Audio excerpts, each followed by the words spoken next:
AI can be utilized to boost creativity in the entertainment industry while also saving cost and resources. Actors, however, say the technology poses a threat to their livelihoods, which is why AI regulation is a major demand among the striking actors in Hollywood. Edits Tianshan has more. Eric Pasoja is among thousands of actors who've been on the picket lines for nearly a month. For over 3 decades, he's appeared in numerous films, shows, and video games. But one recent project truly opened his eyes to how artificial intelligence could infringe on artists' rights. And I was in several scenes doing mocap, motion capture work with Kevin Spacey. And I was compensated for the time it spent to face scan me and for the acting work. But what happened next was completely unexpected. What turned out, my likeness was also used on the online peer versus peer game, PvP. Players can shoot my likeness in the face, blow me up, stab me, push me off a cliff, burn me alive, all while I scream and die in extreme violence. Pasoja says he never approved appearing in that particular project and never received any compensation for it.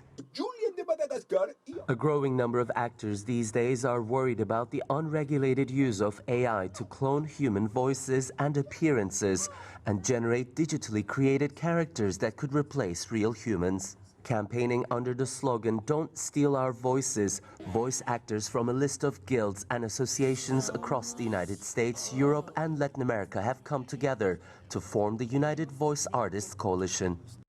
We are talking about the right to use your voice without your consent, and apart from the fact that you have no decision on the right to use your voice or your performance.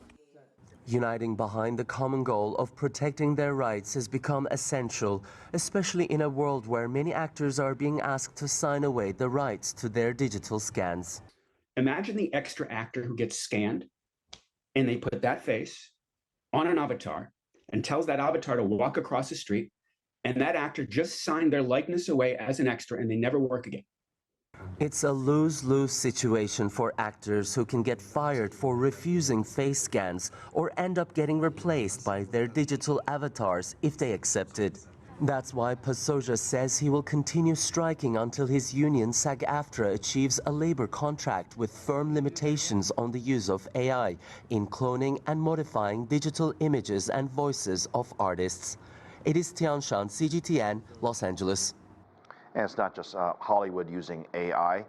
On the entertainment side, video games are also using this tech more and more. And for some insight into that, we're going to bring in Amelia Winger-Bearskin, Associate Professor of AI and the Arts at the University of Florida's Digital Worlds Institute. Good to see you and welcome. You know, let's start with what's happening in Hollywood, because they want to get paid for shows and content that ultimately are going to be streamed in the future. And I think one of the issues that has been brought up is you don't really know who's going to end up streaming your stuff a few years later. So I don't know how you negotiate something when you don't know what the price is going to be. I wanted to get your thoughts on maybe how a resolution might take place on this issue. Thank you so much for that question. And it's really important to know that we're at the beginning of what we're able to do with AI and deciding as a culture how we want to use AI and for what, right? We're finding out it has immense capacities, but what things do we want to replace and automate, and what things do we not? And how do we make sure that everyone has what is a fair wage and a fair way to own their craft and to hone it as well? So if I wanted to take this interview and let's just say repurpose it for something else, and we're going to put this online later and so on and so forth. Well, I get paid for what I do today, but they can replay this for the next 300 days, and I will not receive any compensation for that. Is it okay that I agree to it, or is it not okay that they don't tell me that they're going to do that? Well, I think it's really important to think about our digital human rights, right? What are our rights when we're being employed? Are we being employed per hour? What are our rights when I appear on the internet from my own show or someone else's?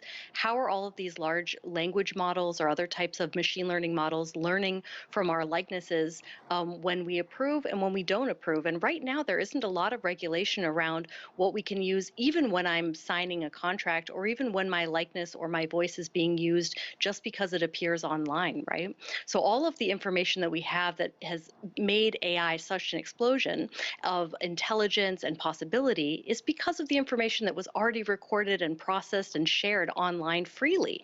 However, we're now at a crossroads where we're thinking, what's next, what's Right. ethical, and what's fair? I think one of the challenges too, because of technology, these video games are not really the video games that I recall with decades ago. They feel and seem very real, right? Because they look like real people doing real things. And so while it's a character that's not real, it's based upon a real person. And even the voices, if you listen to the voices in these video games, it's scary how real everything is. And I'm wondering, as a voice actor or somebody who might use their likeness, how would one get compensated, or how should one be compensated when it comes to, say, video games? When I've hired actors for video games that I've produced, whether it's in virtual reality or in other standard consoles, we had contracts where I paid them for their time, and we came to an agreement in the beginning. Those had limited uses. This is, of course, before the pervasive use of AI in video games, and so we're at a crossroads where those things need to be hammered out in contracts. I think that's why so many people are banding together so that they can stand strong next to one another and say that they are all sharing these similar fears. We don't have to live in a world in which AI replaces humans in everything we do. We can decide that there are crafts, there are arts, there are things that humans want humans to produce and humans to create, because it's why we love storytelling. It's why we love these immersive games. So we're at that moment where we get to decide that in our business dealings, and as fans who love video games, we can decide where our ethics lie and how we can make sure that this industry that we care about stays safe. And you pointed out something really important. So let's just say I do a voiceover for you for a video game, and now you've got my voice. You could, of course, you can take my voice and synthesize it and make me say whatever you want me to say on the video game. I've already left the building. I wasn't aware that you were doing that. What is the ethical procedure that you let me know you were going to do that, and do I even have a right to know? Well, I hope so. I think we need to build those types of ethical contracts. I think we need to build those types of dependencies. And in the type of guild framework where actors have honed their skills and learned their craft, maybe from going to school, from practicing, from studying with others, they've created a craft around their voice and their performance. And someone shouldn't be able to steal that and steal their career just because of one day's of work, right? And so we need new models to think about the ethics here. And I think all of us need to come to that conclusion together, technologists, performers, business owners, and people who are leading in the industry. But let's just put you in charge of negotiating all this stuff for just a moment, and you are the boss, and sort of we are the workers. What do you think would be fair? How should the workers be compensated in a situation that I just mentioned, where somebody's voicing something for you that you ultimately might reuse later multiple times, perhaps? Well, we have this that somewhat exists in licensing when it comes to music or video or photography. When I was first coming up in the world, I was a commercial photographer, and I would have ways of licensing my images or selling them outright. Some people would commission me to create them, and each of those contracts paid different amounts of money. They took different amounts of time. And I think with technology, we could make those processes even easier, right? Where you could have something that keeps track of my voice and keeps track of the times in which it's synthesized and used. There could be different forms of royalties. We've even seen royalties explode in new directions with blockchain technologies as well. The way in which we can track changes and track these types of dependencies could be empowered and enabled by technology, or technology could take away some of our rights, right? So we need to, if I was in charge, I would use technology to help maintain fairness and equity.